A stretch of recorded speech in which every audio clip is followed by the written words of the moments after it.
After a well-deserved break, the drivers were back in action on Monday with stage number 8 in this 2012 Dakar. Up for grabs today is a 477km long stage in Chile from Copiapó to Antofagasta. Along the way, the contestants will face a fesh zone with extremely fine sand comparable to flour. In the motorbike's overall standings, Cyril Desprez is in the lead, but has to be wary of rival Marc Coma, who trails under 8 minutes behind. Meanwhile, another Frenchman is ahead of the pack in the car category, with Stéphane Petterancel on board his Mini Countryman. The motorbikes are the first ones to leave the bivouac on Monday, without Chaleco Lopez, the Chilean having been forced to retire on Saturday. First one on the road, Marc Coma makes a navigational mistake and is found trailing a minute adrift of Cyril Desprez. But the turning point in this stage takes place after 11 kilometers. The Spaniard manages to avoid a muddy Rio, while Desprez and Paulo Gonçalves are left stranded. Both men remain stuck for a while and will need more than 10 minutes to get back on the road.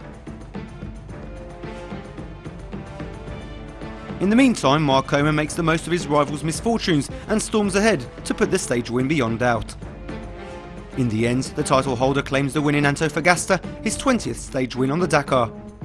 Portugal's Ruben Faria and Spain's Joan Barreda Bort finish in second and third respectively. So all in all, a great day for Coma. Finishing the stage 17 minutes and 20 seconds ahead of Desprez means the Spaniard takes top spot in the overall standings, with Desprez trailing over 9 minutes behind. Helder Rodriguez from Portugal is now third.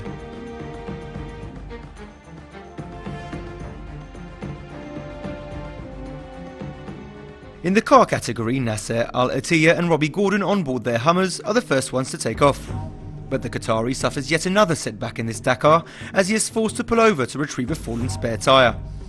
He manages to get going again, but 50 kilometres later the same problem occurs and he is forced to stop again. In the end, the 2011 champion has to settle for 5th place in Antofagasta. Meanwhile, his teammate Robbie Gordon is enjoying a much more pleasant day on the road. The American strolls past the first checkpoint in the lead, 25 seconds ahead of Krzysztof Holowczyk. Gordon is still in the lead after checkpoint number 2, with Nani Roma looming 55 seconds adrift. But despite his excellent start, Gordon finally has to settle for 2nd place in Antofagasta, only 5 seconds adrift of the stage winner.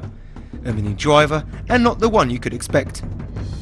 Indeed, Stéphane Petterancel didn't take any risks on Monday, in order to protect his lead in the overall standings. 4th at the end of the stage, the Frenchman is still on top of the Dakar. Second after checkpoint number 1, Krzysztof Holowczyk lost precious time in the latest stage of the race and had to settle for 3rd place, with a time of 4 hours 27 minutes and 48 seconds. In the end, the stage win was claimed by Nani Roma. The Spaniard was impeccable in the final segment of the stage and pipped Gordon to the win in the final kilometres. Now 4th in the overall standings, only 12 minutes and 27 seconds adrift of Petterancel, the Mini driver is still in contention for the final win.